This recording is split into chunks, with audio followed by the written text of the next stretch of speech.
Thank you for joining us tonight, everybody. We're going to give it a few minutes to let some people get signed on and get situated and everything. While we're waiting, just a couple of housekeeping things. Your audio and video are turned off, so we can't see you, we can't hear you. If you got kids in the background or dogs or anything, don't worry about that. If you have any questions during the class, use the Q&A feature down at the bottom. There's two options. There's a chat and there's a Q&A. The chat is just a little bit hard for us to keep track of. The Q&A is much easier for us to respond to questions you have. So make sure you're putting questions in there. The chat's better just for, checking in, letting us know where you're from, things like that. We will use the chat towards the end of class to post a giveaway link. We're giving away some onX swag at the end of the class, so make sure you stick around for that. If you do have any questions that are kind of specific to your account, so I'm talking things like resetting a password, checking on billing information, when your renewal date is, anything like that that would require us to go into, pull up your account specific information, that is best sent directly to our customer support team. And that email address is help@onxmaps.com. So send the email there for those account specific questions. They'll get back to you tomorrow. You'll get a response from them and they'll get everything taken care of. This class is being recorded, will be uploaded to our YouTube channel sometime mid-morning to early afternoon. I have that backwards, is when we typically get those up on YouTube. You'll also get an email. It comes through Zoom tomorrow about this time with a link to that email. So if you want to go back and watch this or send it to a friend or anything like that, all of our master classes get uploaded to YouTube. We've got about a year's worth of classes up there now, a backlog. So if you want to go back and watch some of our more in-depth ones, some of our scouting specific ones, some of our kind of deeper dives, things like that, those are all on there. We do these one-on-ones about once a month. There's a few months where we have a tight schedule or a full schedule, so we didn't do one in March. We're doing another one in May, so if you want to tune into more of them, we do them on a pretty regular cadence. And if you have, hunting buddies that don't know how to use onX like they should, you can send them our way and make sure they get signed up. So with all the housekeeping kind of taken care of, want to talk about what we're going to go through today. We're going to discuss the different membership levels of onX. What's the difference between a basic membership, a premium membership, and an elite membership? And we're also going to dive into the app and the web map. So I'm going to show you on my phone some of the different functions of the app on your phone, which is where most people use onX, and then as well as the web map on your computer. So we'll talk about things like layers, offline maps, tools. Goal for the end of the class is, at the end, you're going to be able to go into your layer library and turn on and off different layers, both statewide layers and nationwide layers. You're going to be able to save an offline map of your hunting area for when you don't have service. You're going to be able to mark waypoints and organize your waypoints. You're going to be able to run a track so you can track yourself. We're going to talk about a few other things, but that's kind of top level. By the end of class, you should be ready to do all those things. And then with any time remaining at the end of kind of the regular instruction period, we'll do some questions and answers. So make sure you send those in. We got a couple folks from our customer support team that are on hand to help us out with that. So I am going to stop sharing for just a moment, and then I am going to pull up the app on my phone here and we will dig in.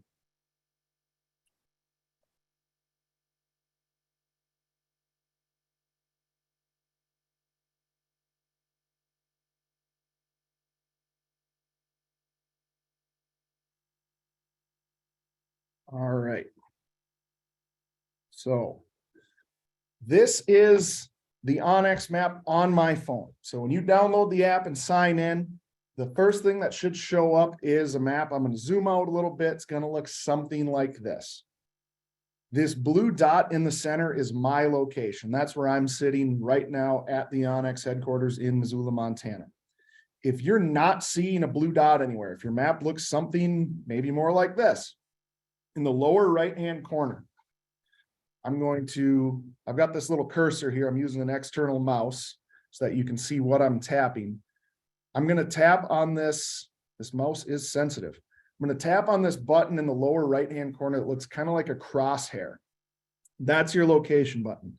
Tapping that orients the map to your location, and I've got my blue dot there right in the center. You can see that this button also turned blue. So when that is blue, the app is going to have your location centered at all times. There's a couple questions we got in registration. People wanted to know, hey, how do I keep the map on me when I'm driving or when I'm hiking? You have to tap that location button. When it's blue and you're moving around, it will follow you. If this location button is white and I start walking around, the portion of the map that's shown here is what's going to stay, and my blue dot will move around. When I tap on it again, okay, it goes blue, it's going to follow me. If I tap it one more time, now we go into compass mode. And you can see I kind of have a sight cone in front of me. That's that blue kind of angle coming out from the dot. As I rotate my phone around, you can see the map rotates. So whatever direction my phone is facing, that is what is going to be up on the map. So that's useful when I'm walking, when I'm driving, so that I can see what's coming ahead of me. I love it for trying to follow a trail, trying to follow a road. Hey, what fork do we need to take? Left or right? Where are we going? What way do we turn? Versus having it always face north up. Then I got to kind of do those mental gymnastics of, all right, so it's north, but when we're driving south, so it's opposite. Just tap that twice, and that's going to pull up that mode for you. If you want to go back to north being up on your map, I click it one more time, my map orients back to north being up.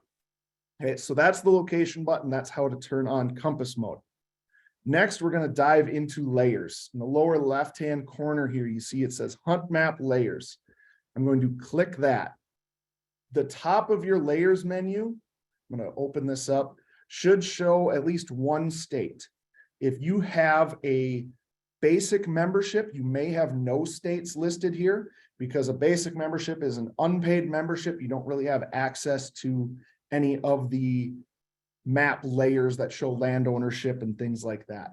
If you have a premium membership, you have access to one state. So you get the private lands, the public lands, all the other available layers for your chosen state.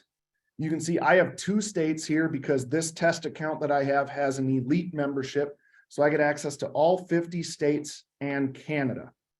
If I want to turn on an additional state, I just have to scroll down, and you can see here, the 2 states that I have turned on are at the top of the list, and then it goes alphabetical all the way down to Wyoming.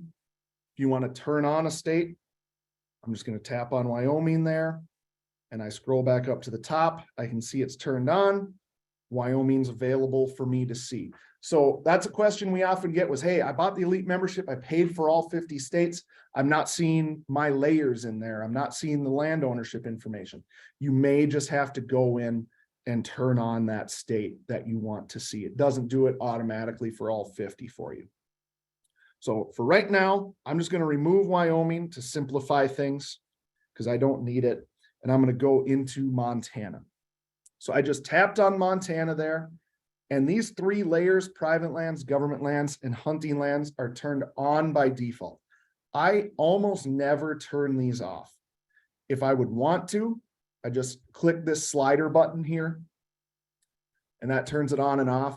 And I will note, I'm on an iPhone here. If you're on an Android phone, it might look just a little bit differently, just a little bit different style that's native to Android versus iPhone. The functionality is going to be the same though. So if yours looks a little bit different, it's just because you're on an Android phone, still works the same. One question we get quite often as far as layers go has to do with hunting districts. We get this in Wyoming's kind of the top culprit for it. We always know when a Wyoming application is coming up or when a Wyoming hunting season is up because they have different hunting areas or hunting districts for different species. So in Montana, we call them hunting districts. Some states, they're zones. Their permit areas, GMUs, every state calls it something a little bit different, but your state, except for, I believe Illinois is the only one we don't have these different districts for, maybe Indiana, but I thought we may have added some there. But if I click view options, this allows me to designate the species that I want to see. Most states, we're going to have your deer areas selected. Some states have just big game units. Whatever's kind of the most popular game animal is what's selected by default. So deer, elk, lion in Montana is what's selected by default. Spring's coming though. We're a little over a week away from the bear opener. So I'm going to turn on the bear units. And as I zoom out here, these green lines that you see on the map, kind of right here, those are those different permit areas. So right now I'm showing bear units. If I would switch it back to deer, elk, and lion, these would look different. So that's something to always keep in mind. Make sure you have the right one chosen there. Some other ones that I will turn on in Montana. And before I get to that, your state's going to look different. If you're not in Montana, you're going to have different layers. Each state has different programs, different layers, different data available to us. So an example of that is in Minnesota, we have a layer for forest disturbance. That means that it's anywhere in like state or county land where there's been logging that's taken place. The Minnesota DNR has that data and keeps it available to us, where they have those logging operations going on and, you know, going back a certain amount of years. So that's unique to Minnesota. We don't have that in Montana because Montana doesn't have a program like that or doesn't have that data like the state of Minnesota does. So your state's going to have some different layers. A couple layers I'll turn on here are the possible access and the block management. Possible access, if I click on it, it's going to show these are lands like timber company lands and land conservation groups, like the Nature Conservancy is a huge one here that has, they're privately held lands. They're not public. It's not national forest or BLM or state land, privately owned, but they quite often allow public access for hunting, fishing, hiking, recreation. So those lands are, it's not saying, yep, absolutely, you can go there, but it's saying, these are areas that may be open to you. Check with the landowner, check with whether it's Weyerhaeuser Timber or the Nature Conservancy or a local land trust. You can check with them. They often have websites with the information telling you what kind of activity is allowed, if there's seasonal closures, you know, their rules and regulations. The other one in Montana I want to talk about is the block management layer. This is our state walk-in program. In Kansas, it's called walk-in hunter access. In North Dakota, public land open to sportsmen or plots. A lot of states have these programs where it's private land open to hunting, fishing, trapping. You know, each state's a little bit different. Each parcel's a little bit different depending on what the landowner wants to allow. So in Montana, it's block management. On a lot of these, there's a sign-in box. You park at the parking area, you put down your information, name, address, your vehicle, and then at the end of the day, you kind of put in, I was hunting deer, I saw deer, I did or did not harvest deer, so that they can kind of get an idea of, you know, what's going on the property. So that's a good one to have turned on, especially if you're, you know, somebody who doesn't own land, maybe doesn't have a lot of public land near you. You can turn that on and find yourself a place to hunt. So that's the state menu. We also have a lot of layers that are nationwide, and you get this whether you're premium or elite. So if I open up my menu here, you can see all of these other folders: current conditions, land and access, road, trails and rec, trees, crops and cover, wildlife layers. The current conditions one that I always have turned on is the active wildfire. Not a ton of wildfires going on right now. In August, this is going to look totally different, but I believe I saw some in the Black Hills last I checked. Let's see if they're still going. So here's an example. This is what an active wildfire looks like. You can see this little icon here and it's named. Most of the fires going on right now are prescribed burns, fuel reductions. They're burning their slash piles. They're doing grass fires, you know, for habitat for different game species. So this one doesn't have a perimeter around it. On a big wildfire, you're going to see a polygon drawn around this showing the extent of the burned area. Since this is a prescribed one, they don't do that. But if I click on that icon, it's going to tell me Potato Gulch RX prescribed fire. We know that we last checked our source. So where we get this information from, we last checked it today. We check it multiple times a day so that we have the most up-to-date information. The last time our source updated their information was March 24th. So this fire may or may not still be going. A prescribed fire like this, I'm guessing probably not, but we don't remove it until our source tells us, yes, this fire is out. So we go by our data source, but we let you know when it was last updated and when we last checked. And this card here, we call this a query card. This is kind of where you can find more information about anything. I bring my map back to Missoula here. We sometimes get this question of, I don't know what I'm looking at. I don't know what this means on the map. You see the fire, what does that mean? What do these colors mean, right? The best thing to do is to click on the map and pull up that card. So that parcel of land is owned by the city of Missoula. It'll tell me what hunting unit I'm in. I can get the weather. If I click over to this weather card here, I can see it's 40 degrees here in Montana.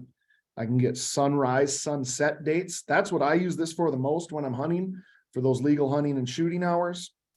And then I can get the forecast. We're going to get some warm weather here this weekend that'll melt some of the snow. I think the river is going to start running a little high around these parts.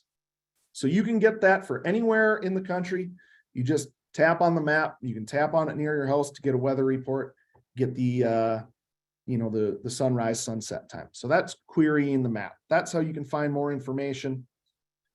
We can do that for a private parcel too. Here's this kind of strip mall across the street from us. You can see it's in a limited partnership. Gives you the owner information, gives you the tax address. So that's a question we often get was, how do I know who owns the land? How do I contact them? We give you the land ownership information. We give you how many acres they have, and we give you their tax address. So that doesn't necessarily mean the address of the parcel. You can see this one is in New York, where this limited partnership is located. That's where their taxes are sent to. So if you want to send a letter to somebody, that's how you can get in contact with them. We often get the question, why don't we have phone numbers?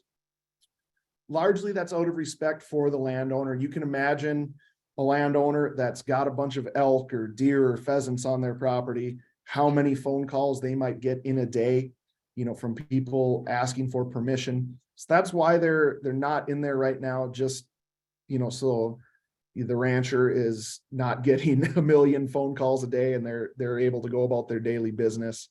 Might be something we look at doing in the future, but for right now, no phone numbers. But you can use the white pages. You can do a Google search. There's ways to get that contact information. All right, so diving back into our layers. Talked about current conditions. We don't have time to touch on all of these layers. My recommendation is always turn layers on, turn them off. That's the best way to learn how to use this app, is just to press all the buttons, we say sometimes. You can't wreck anything. You can't really, change anything permanently. Everything you turn on can be turned off. If I go into my land and access folder, wilderness areas should be turned on. So it's going to show you where those, and that's Big W wilderness, federally designated. So those non-motorized areas with special use restrictions and all that. I also turn on my U.S. Fish and Wildlife Service hunt areas layer. Those are going to be your waterfowl refuges for the most part. There's other types of refuges. Waterfowl is the most common. So that's going to show you some of those areas allow hunting. It's going to show you where hunting is allowed, where it's not allowed. If I scroll out here and move down to the nearest refuge, there's one south of town here. You can see it allows hunting in part of the area and no hunting in another part of the area. In some areas, just waterfowl hunting is allowed. In some areas, just archery deer hunting is allowed. And again, if I query the map, I can see Lee Metcalf National Wildlife Refuge. tells you some of the information about that area. If I want more info, I'm not going to click it here because it's going to take us out to their website, but I can click visit website. That's going to link you directly to the Lee Metcalf National Wildlife Refuge page on the U.S. Fish and Wildlife Service website. So you can get more information about what type of hunting is allowed and when, if there's like a check-in process to reserve blinds, all that kind of stuff.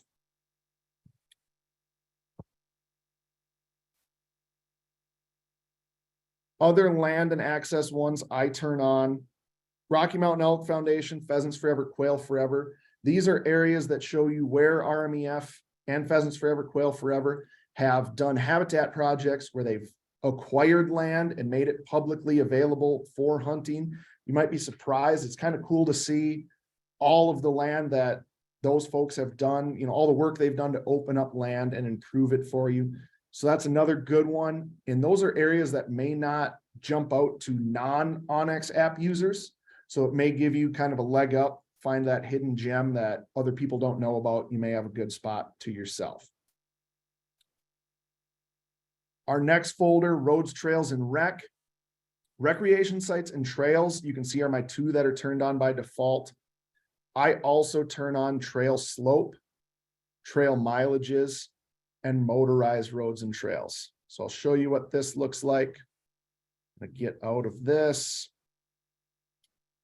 And I'm going to move over to some Forest Service land here. So this purple line is the motorized roads and trails layer that's turned on. If you don't see those purple lines on, typically it's on Forest Service land, is where you're going to find most of these. If I click on it, I missed my click a little bit there. Let me get a little bit closer. If I click on it, I can see, first I clicked on a recreation site. There's a campground there, so I can get that information. And then if I scroll down, I can also get information about this road. So it tells me the name of the road, how long it is, what it's accessible by. Some of these roads have width restrictions, so it may only be a dirt bike trail. So you don't want to drive out there and think you're going to take your pickup truck on it and find out, oh, it's, you know, only a couple feet wide for dirt bikes. Maybe it's limited to 50 inches or less for ATVs. So it's going to give you that information. This one is overland. That means basically your typical passenger car is generally going to be okay on it. You know, maybe not a Corvette, but if you've got a, you know, an SUV, a pickup truck, things like that is legal on there. It also gives you the open and closed dates. So a lot of roads are closed seasonally, either because they're impassable or because they close them to allow, you know, winter range for elk and deer wildlife, so that they're not getting, you know, harassed as much at sensitive times of the year. In Montana, a lot of ours open and close with hunting seasons. So we have a bunch of roads that will close right before archery season starts. And then we have more roads that close right before rifle season starts. You can still walk on them. You can still go there. You just can't take a vehicle. The gate's going to be closed. So make sure you're double checking those before you go out hunting. I've done it before. Nobody likes to drive all the way out there and find a locked gate. So save yourself the gas money, save yourself the trip, and find yourself a road that is open, or lace up the hiking boots and get ready to hike. I'm going to get back to Missoula one more time to show you what the trail slope layer looks like. This is kind of one that, you know, kind of flies under the radar sometimes. The slope layer is going to shade those trails based on how steep they are, going from green being the flattest to red being the steepest. So that's a neat one to throw on if you want to just be able to easily tell at a glance how steep is this trail. And then the mileage kind of speaks for itself, tells you how long that section of trail is. Here I can see, you know, from this point across over this point is 1.4 miles. Another way you can find that out, again, is by clicking on it and querying the map. It's going to tell me, oh, I guess it's 1.8. We're going to have to fix that discrepancy. Anyway, a couple hundred yards, not that big of a difference. So that's the roads, trails, and rec. I want to talk briefly about the trees, crops, and cover. This is a super cool collection. There's a ton of stuff in here. This is kind of getting beyond the 101. If we really dive into this, But a couple of them that are super popular are the timber cuts layer. So that's going to show you logging on national forest. So that's where we get some confusion. People are like, hey, I know there's been logging here. Why doesn't it show in the timber cuts layer? Only shows national forest. That's where that data set comes from, is the Forest Service. If it's state land, county land, of course, private land, it's not going to be included in that data. We do have a couple of states, Pennsylvania and Minnesota come to mind, where we have state data sets. That's a separate layer you can turn on to show logging and thinning projects on state land. But that's going to show you when it was logged, the perimeter of the logged area, and it will tell you, hey, this was a clear cut. This was just a thinning project. This was only taking select species, like they were just logging aspen trees. They were just logging pine trees or whatever. Another one that I turn on and off a lot is the historic wildfire. I use this more for scouting, and I don't use it much in the field. You'll see why here in a second. So this yellow area is the Lolo Peak Fire from 2017. I can see that right here. Again, if I click on it, it's going to give me that same information. If I scroll down, that's going to tell you areas that burned, when they burned, how big of an area burned. So morel mushroom season's coming up. You want to be looking for those burned areas from 2021, 2022, especially here in the West. That's where the majority of morels are found. I've never found one personally, but then again, I've never really looked for them. I'm usually hunting turkeys and bears in the spring. So you can see why I use this for scouting. When I'm out in the field, I don't necessarily want that yellow shading covering the area. So I'm just going to go in and turn that off. That's another question we often get is, hey, what's this weird coloration on my map? How do I get rid of that? How do I clear my map up? You can see I got green here. That's the government lands layer. As I zoom in, it does begin to fade a little bit. So the closer I get, I can barely tell it's on now. And I can start to see, this area was burned. I can see all this standing dead timber. You can see all the shadows there from when the flyover was taken. But if you want to have a clear, clean map without any coloration over it, you just got to go in and turn off all the layers that are covering that. We've got a bunch of different layers that cause a bunch of different colors. So you may have to check a couple different ones. The nice thing is you can see in this collection how many layers are turned on. You just go in there and start turning them off. Okay, so that's kind of the nuts and bolts of map layers. We went through that kind of fast. But again, my advice on this is if you don't know what a layer does, what it shows, turn it on, click on an area on the map. That's going to tell you more information about it. If a layer is not useful to you, just leave it turned off. There's a bunch of layers in here that I don't use very often, just because for my kind of hunting, where I live, what I like to do, they're not pertinent to what I'm using them for, but they may be for you. Okay, so again, trees, crops, and cover, there's a ton in here. This is going to show you, crop distribution, what's planted where, what trees are growing where. Again, it's a little bit beyond a 101. Mess around with that. You can always click on view options to get more information about what a layer does. So for example, these acorn producing oaks, it's going to tell you they have the potential to produce acorns, meaning they're mature enough. Doesn't necessarily mean acorns are dropping this year, but they're mature enough to produce acorns. And you can turn on if you just want white oaks, red oaks, whatever you want. All right.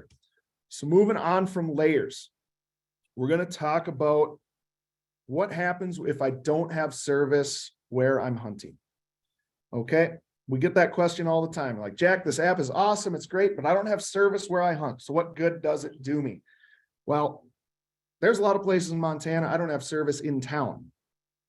So what I'm going to do, I'm just going to move my map. I'm going to go down the Bitterroots here. I'm going to be in the wilderness. Probably not great service there. And I'm going to click this button that says offline maps. I'm going to click new map.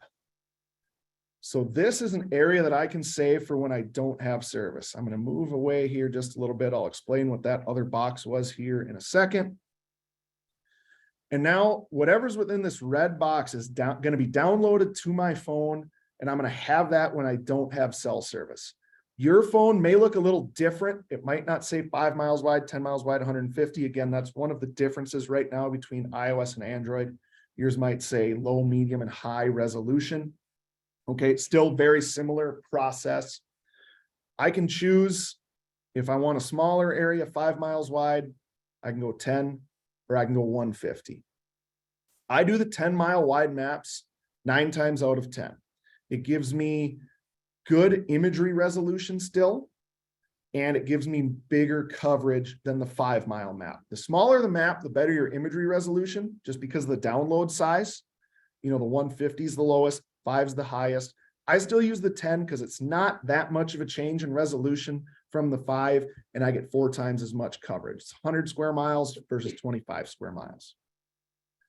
One thing I always recommend you do is name your map. I'm clicking the wrong X here. I was trying to do that on my computer. So I'm just going to write this as April 5. Hit done, and then I'm hit save. Now I can see that map is downloading. It's at 26%, 37%. It's saving on my phone. It'll be done here in a second. Okay. Once that saves, I have that on my phone for when I don't have service.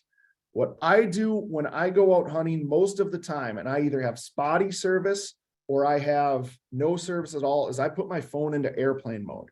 Not going to do it right here because it'll cut this off. But airplane mode is going to tell the app there's no service. You need to download, or you need to show these offline maps on the screen. And it's also going to save your battery life. That's one of the biggest drains on your battery is connecting to cell towers, connecting to the internet, connecting to the cell network. If it's constantly searching for a signal, you're going to drain your battery really fast. I put mine in airplane mode. And then if I'm using my screen sparingly, because that's the second highest draw typically is your screen being turned on, that I can go for a couple days, really, especially if it's not cold. When it's really cold, I have to put my phone in an inside pocket next to my body to keep it warm, or maybe put a hand warmer in my pocket. But you know, September elk hunts, I can go a couple of days in airplane mode. If I get up to a high peak and I want to see if I have service, I take it out of airplane mode, check if I have a text message or a call or something, check in with people at home. Then I put it back into airplane mode. So if I open this map up, or excuse me, open this menu up, you can see all the different maps that I've saved here. Now you can see why I recommend naming your maps, because I have all these other maps here that I saved on different dates. I don't know where they are, right? So I can tap on it and it's going to bring me to this map and I can see that there, but it's a lot nicer if I name them. Like, for example, I have one here, office. It's one I saved around our office. I have one in here, I think that's named Bob, for the Bob Marshall Wilderness that I saved there. Okay, so I recommend doing that. Otherwise, you can just kind of lose track of where your maps are. You'll also notice some of these maps have green borders and some have kind of candy stripe borders. The green border means that it's downloaded to my phone and it's ready to use. The red and white border means that it's not currently downloaded to this device. So that means maybe I saved it on a tablet or a different phone.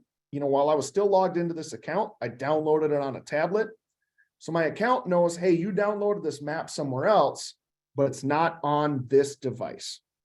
All you have to do is you go into your menu, and all these ones with green check marks are downloaded to the device. Anyone with an arrow pointing down means it's not downloaded to this device. If I want to download it, all I have to do is tap that arrow. So I can do this for a couple of them. It's going to start that download process. Another thing you'll notice is some of these will say update available. That's another question we get quite often is, hey, my maps always say there's an update available. What's up with that? That means that something has changed. Some map data has changed in that area. So most likely property ownership, you know, property changed hands and we've updated it on there. You don't have to update for your map to work. If you're driving out and you pull it up and you say, oh crap, there's updates available for all these. Don't worry about it. Go hunting, go fishing, go do what you're doing. Your map's still going to work. just means there's a little piece of information there that may not be updated. Now, if you're going years and years between updates, you may have a pretty outdated map. I recommend doing this whenever you get the chance and you have Wi-Fi. Do it when you're sitting at home, do it when you're, sitting at the desk at work or something. All you have to do for this one that says Bob, tap the green button, and it's going to start doing that update. Okay.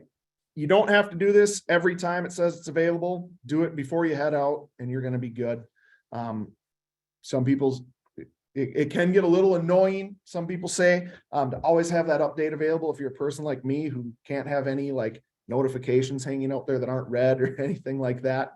But don't worry about it. Your map's still going to work there.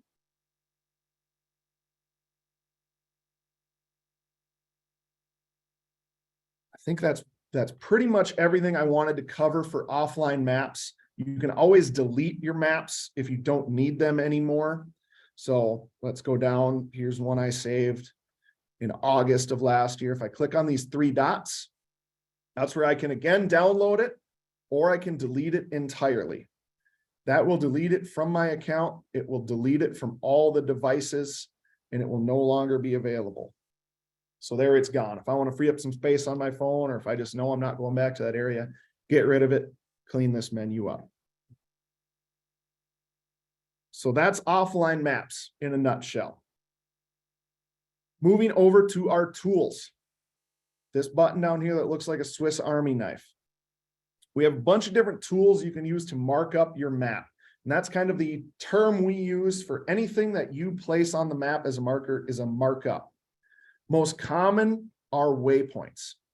There's two ways to mark a waypoint. I can click this Add Waypoint button, and it's going to put a generic red X in the middle of my map screen.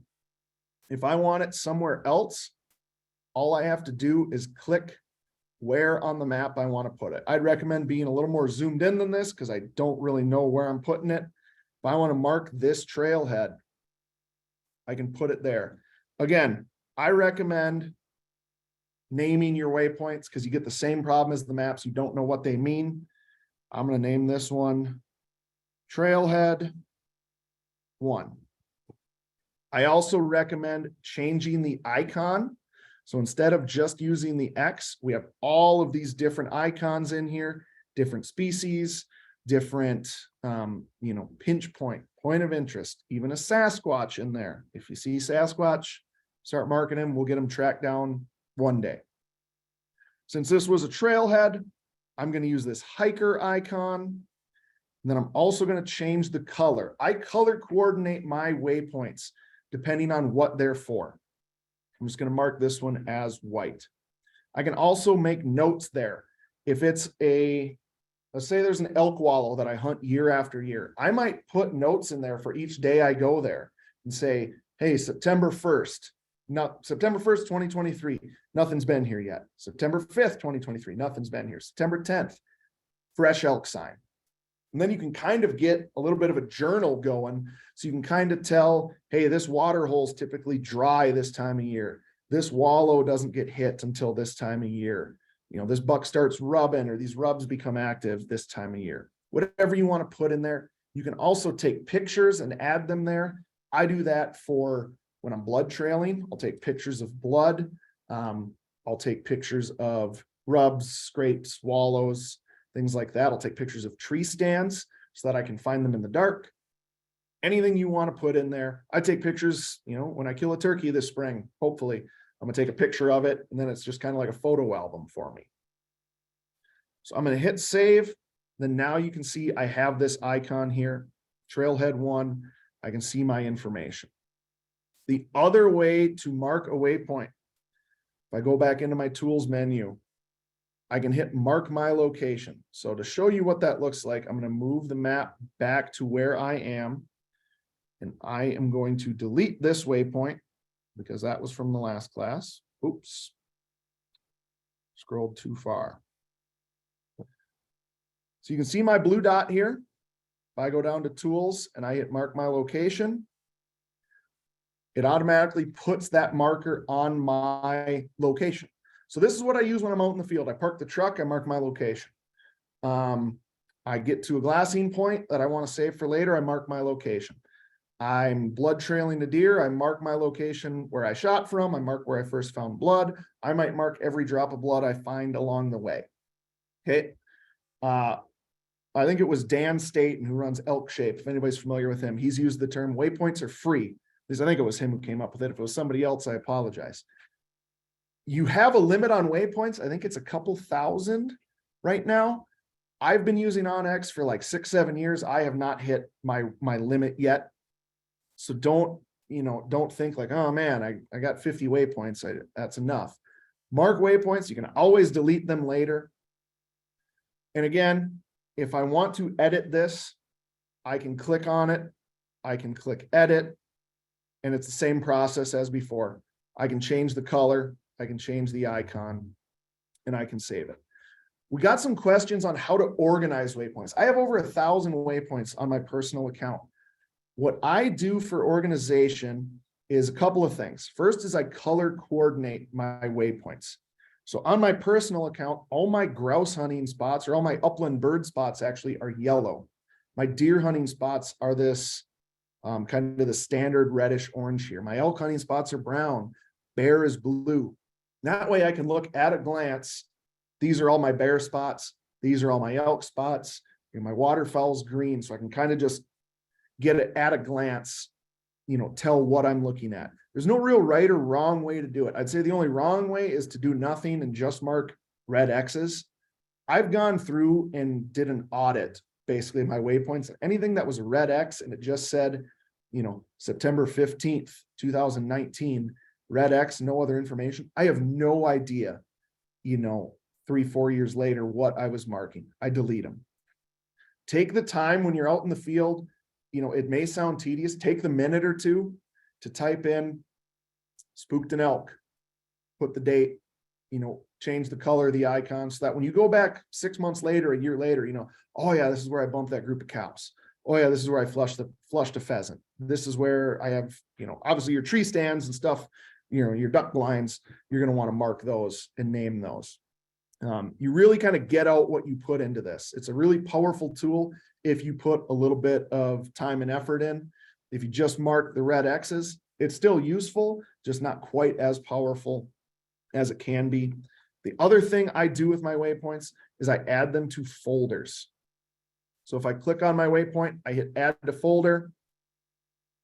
I can then select my folder. I'm just going to put this in the test folder for now. And then if I go into my content, I can see my folders there. So my test folder just has 4 random waypoints in here that I've done on other master classes. But what's cool with this, right now I have elk folder, a deer folder, a pronghorn folder, a waterfowl folder. I've hidden all of those on my map. I click this button, hide on map. Now you can see if I go back to the onX office here, you remember I had that blue waypoint, it's gone because I hid it. Right now in the spring, I'm looking for turkeys and bears. Those are the 2 folders I have showing. When it gets to be August and I start scouting for elk and deer, I'm going to turn off my turkey. I'll probably keep bear on because we do have a fall bear season here in Montana. I might still have a tag open, but I'm going to turn my elk and deer waypoints on. When I'm going pheasant hunting, I just have my upland one on. So that's all I have. That's all I care about. What's also cool about folders, let's say I have a deer camp and I'm the person who sets all the deer stands and all the blinds. I can go in and mark all the deer stands, all the blinds. I can put them into folders for deer camp or for the lease or whatever, the hunting club, whatever you want to name it. I can click on that and I can hit share. And I can share all of those waypoints, all of those markups with anybody else who I want to share them with. So if I want to share them with all the other members of deer camp, say, here you go. Here's all the tree stands. Instead of doing it one by one like we used to have to. And then that will show up on their map. You just send them a text message. You can email them if you want. And then what's cool is you own those waypoints. So they can't change them.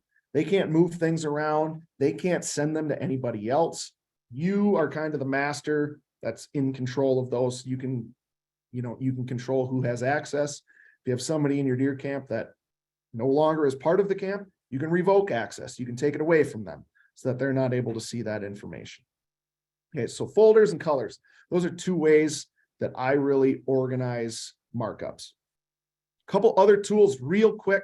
I kind of been rambling on there. I do want to get some Q&A at the end here. The line distance tool. This one's cool for marking distances. I can drop points. You know, I would probably be zoomed in more in real life, but this is useful for, hey, I gotta know the perimeter of my land because I'm putting up some fencing. Draw the perimeter. You can see, oh, it's 870 yards. Know what I got to order for fencing. I've used this when I've been hunting and I know it's 300 yards to the deer. Maybe I shot it. I want to go up there and look for blood. We all know it looks totally different once you get up there. I'll put my phone in compass mode. Let me just save this. I'll show you what I mean. I'll put my phone in compass mode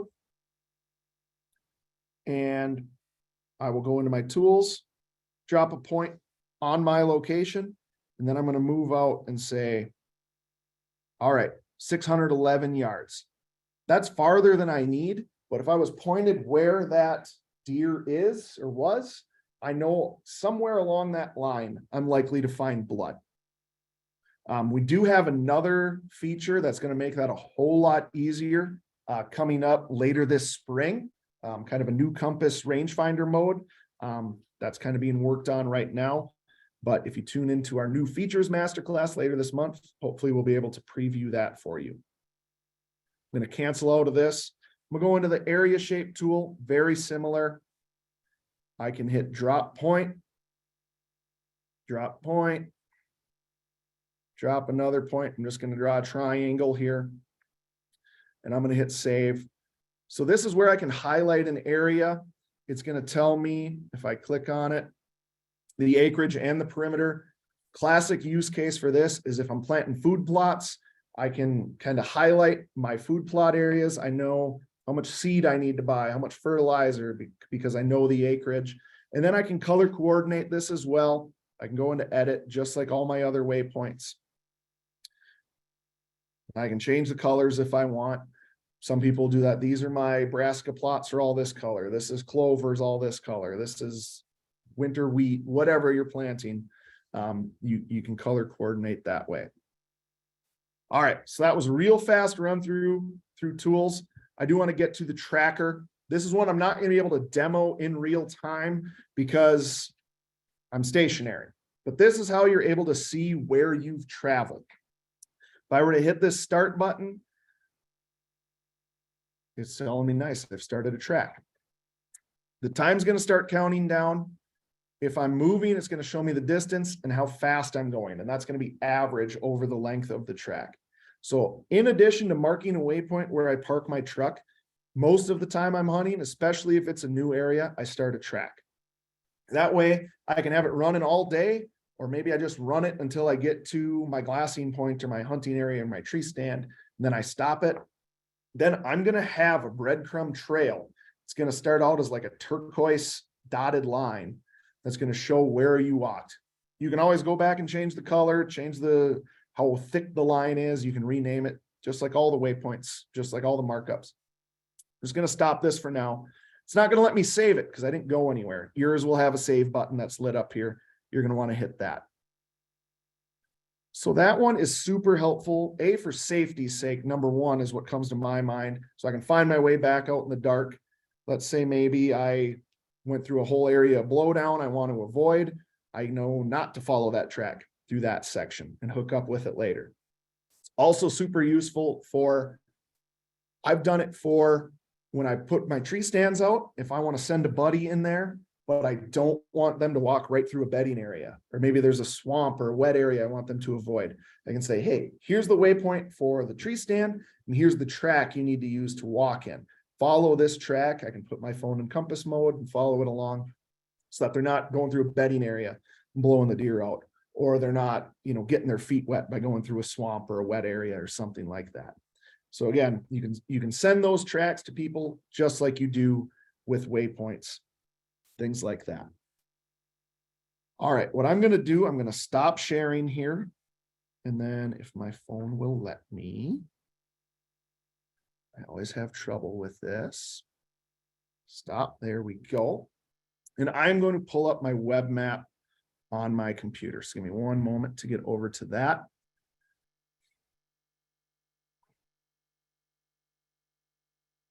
So what I'm pulling up here is the map on my computer. It looks similar to on the phone. It's because it's basically the same thing. You go to onxmaps.com, you can log in, use your same email and password that you use on your phone or your tablet. That's going to log you in here. All of my content that I do on my phone will sync with this. Anything I do on my web map will sync to my phone. They sync up back and forth, okay? So the web map is super useful for scouting. I'm on it all the time. If I'm looking for a new area, right now, I'm looking for bear spots. I'm looking for south-facing slopes. I'm looking for avalanche chutes, burned areas, logged areas, anywhere where there's going to be some green grass growing. Granted, it's not going to happen anytime soon because we keep getting snow here in Montana. I know a lot of the West has been hit this year, but eventually it's going to melt. Bears are going to start popping, and I'm going to be out there looking for them. So it's nice to have that bigger screen. And I wanted to pull this up to show you our different base maps. And again, all of this info is available on your phone as well. In my lower right-hand corner here, I have this button that says Sat in 2D. That means I'm looking at my satellite base map. If I want to see the topography, I can click on the topo map. And you can see it looks kind of like an old school paper, USGS quads map that shows me those topographic lines. And it's shaded to kind of give you a little sense of, what areas are higher, what areas are lower. Topographic maps, if you're not from areas with elevation changes, can be a little bit confusing. I grew up in Minnesota. My part of Minnesota, pretty flat. Where I hunted northern Minnesota, really flat. So it took me a little bit of time. It does take some practice to really get proficient with topographic maps. But I can see this is a peak here going down, down, down, towards the Clark Fork River here.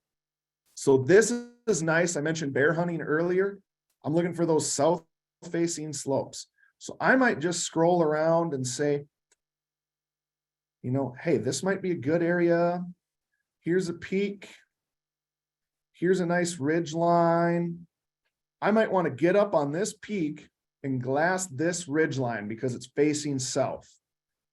To check that, I might turn on my satellite map and I might say, there's some open areas. There's some roads. Some people call those bear highways because those are easier walking. Bears are lazy like me. They want the easiest route to travel. Now, these roads don't look like main roads. These thicker lines are going to be more maintained. Well, none of them are really maintained, but these are going to be more permanent type roads, let's say.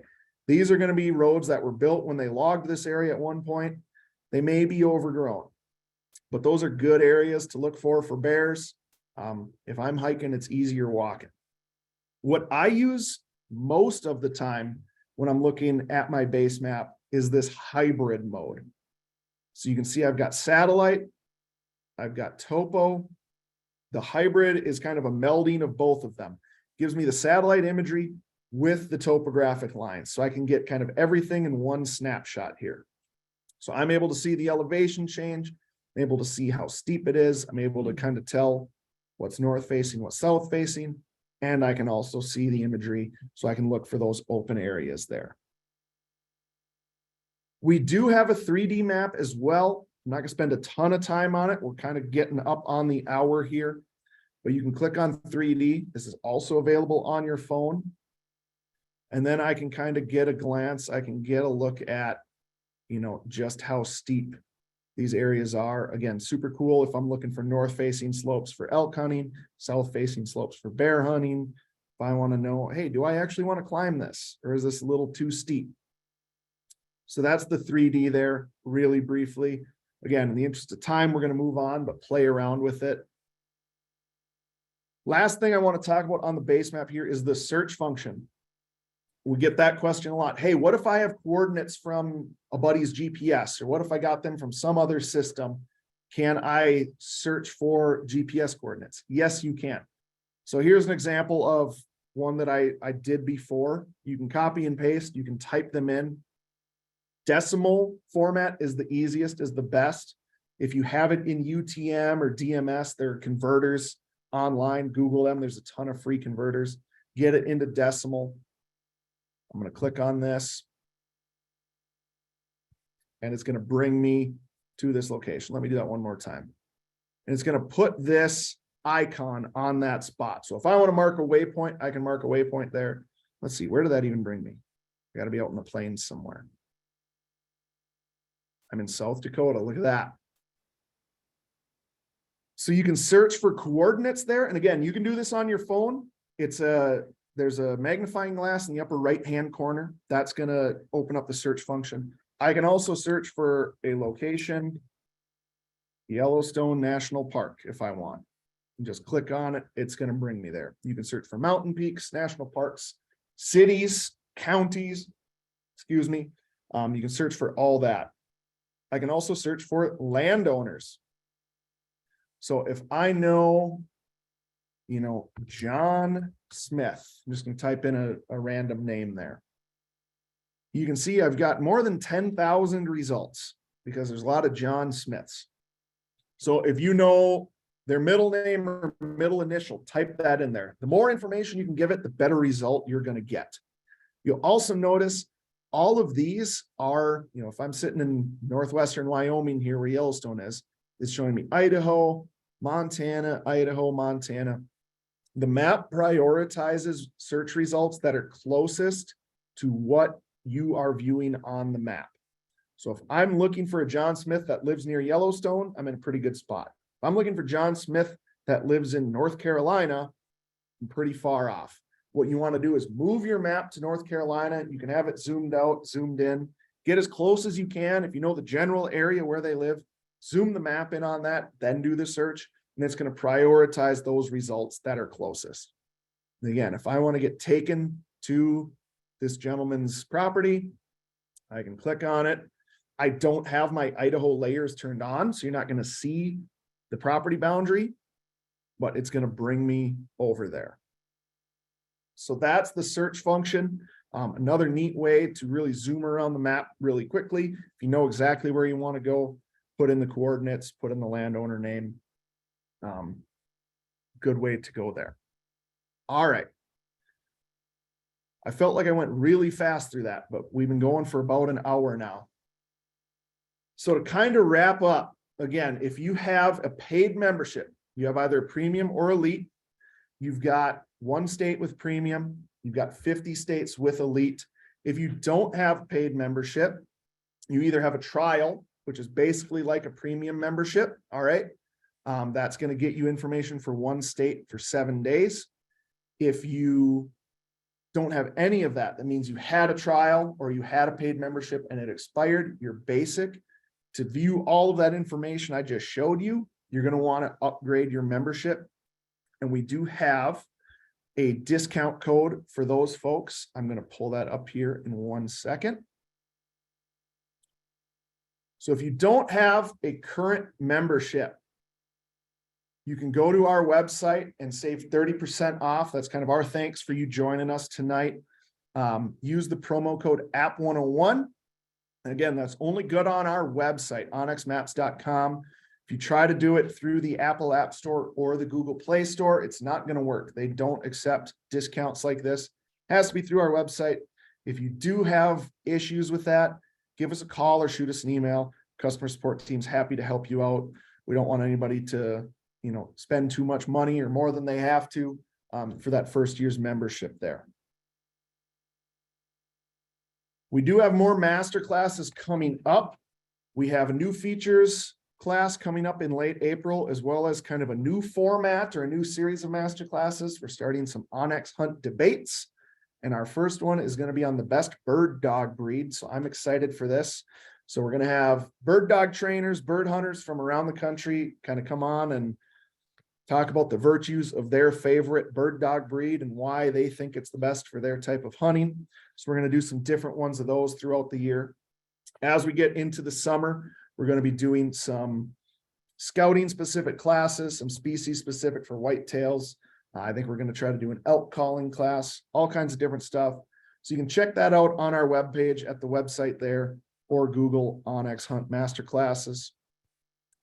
And finally, before we get to a few Q&As, we're doing a shirt giveaway. I'm going to have our folks in the Q&A post that in the chat. It should be there already. Click that link. It's going to ask for your shirt size, your address, so we can get that sent out. Enter by midnight tonight. So if you're watching this recording on YouTube after April 5th, the giveaway is closed. I'm sorry. We do these for just about every class. We even gave away a shotgun earlier this spring. So we're doing some bigger prizes. You never know what we're going to give away. So check out future classes for your chance to win. I will send an email out to all the winners tomorrow. You'll get that from me. It's not spam. Don't mark it as that. And then I'll get those shirts sent out to those 10 winners. So you'll hear from me and you'll get that shirt in the mail as soon as possible. I'm going to stop my share here and I'm going to go to some of our Q&A. What systems do you use to organize your waypoints, maps, and other saved items that can become overwhelming after a while? So I touched on that a little earlier. I do my waypoints in a different color for species. And then I do have some miscellaneous ones. That's what I call that collection in that folder for where I park my truck, where my house is, things like that aren't necessarily species specific. And then I have my folders. Some people will do it by species like I do. Some people do it by year. So a lot of people at the office will mark, all right, so in 2020, all of my waypoints were yellow. 2021, they were red. 2022, they were blue. So that if you're hunting the same area year after year, you can kind of see some trends and say, oh, there was rubs here in 2020, but not 21. I saw a lot of elk here in 21, and in 22, they were over here. And then they'll put those into folders as well. They'll have a 2020, 2021, etc. That's what I do. Maps, there's not really a way to organize them other than naming them. I usually name my map for some sort of landmark or some area. So the Bitterroot Valley, for example, I have a few that I just mark South Bitterroot, North Bitterroot, west side of the Bitterroot, whatever. You can do them any number of ways, and then you can sort your maps by date when they were created or alphabetically. I typically do mine alphabetically so I can scroll through and say, yep, I've got Bitterroot map saved, or I've got Bob Marshall map saved. I can do that at a glance. Next question. My county doesn't have landowner information. Is there a way to get my county on board? Good question. We get this a lot. Say, what gives? I bought this and there's no landowner information in my county. We're not picking on you. We're not just choosing not to have that data in the map. What's going on there is your county doesn't have digitized parcel data that we can use. Okay. So usually this is going to be your more rural counties. And usually, honestly, it's typically a funding issue where they just don't have the resources to digitize their parcel data and to make it available to us. More counties are coming online every year. I know we used to have basically nothing in the Upper Peninsula of Michigan. Now we've started to add some of those counties in. On your end, if your county doesn't have that information, you can try to get in contact with your county board, your commissioners, however your county government is organized. Say, hey, I'd really like for us to have this information available. What do we need to do? It's one of those situations where the squeaky wheel gets the grease sometimes. And if they hear enough, that's how democracy works, right? If enough people are asking for this, if there's enough pressure put on them, if their constituents want this, if they're good elected officials, they should try to work towards doing that. Do you need to have the layers you want on before you download the area, or does it download everything? I would recommend before you save a map, make the map make it look how you want it to look when you're out in the field. So have those layers turned on, have your private lands, your government lands, your walk-in areas, you know, your timber cuts, your whatever you want to see, have those turned on and then save the map. Then you're going to have those available for you offline. Next question. Do you need phone reception to use Tracker? You do not. Great question. I kind of glossed over that. The reason your phone's able to locate you and track you when you're out in the field, when you don't have service, is because your GPS in your phone works on the same system as like a handheld GPS unit does. So it connects to the satellites orbiting the Earth and can show your location. The reason you need to download those maps is because that comes through the internet and you need to have them downloaded locally to your phone for that to show up there. But if you don't have a map saved, you can still track yourself. You can still mark waypoints. It's going to be on a blank white background or maybe a real fuzzy map background. You can still do that. I've done that when I've been just driving out in areas, you know, traveling somewhere, and I see a whole herd of elk and say, oh, I wonder if that's public or private. And I'll mark a waypoint. And then when I get back to service, I can pull it up and check. And usually it's not public, of course, because they're right along the interstate. But you can do that without cell service. I had a question on the discount code. A few people missed it. Yeah, I can pull that up here. Give me one moment. So the discount code is app101. So you can use that on our website to save you 30% off that first year. Okay, it's app101. You type that in, there's a box for a promo code at purchase. It will apply that discount there for you. And with that, I think that's everything. That's all the questions we had in there. Want to thank everyone again for joining us tonight. Hope you got some value, some information out of this that's going to help you out. Again, we have other classes coming up. Be sure to check those out. All the old ones get recorded. They get put on our YouTube, so you can check out all of the past classes. If you do have other questions, help@onxmaps.com. Send us an email. We're happy to take care of you and get everything straightened out for you if you have any problems or you have any questions. And so I guess to wrap up, thanks again, everybody. We hope to catch you at the next one, and hope you have a good evening.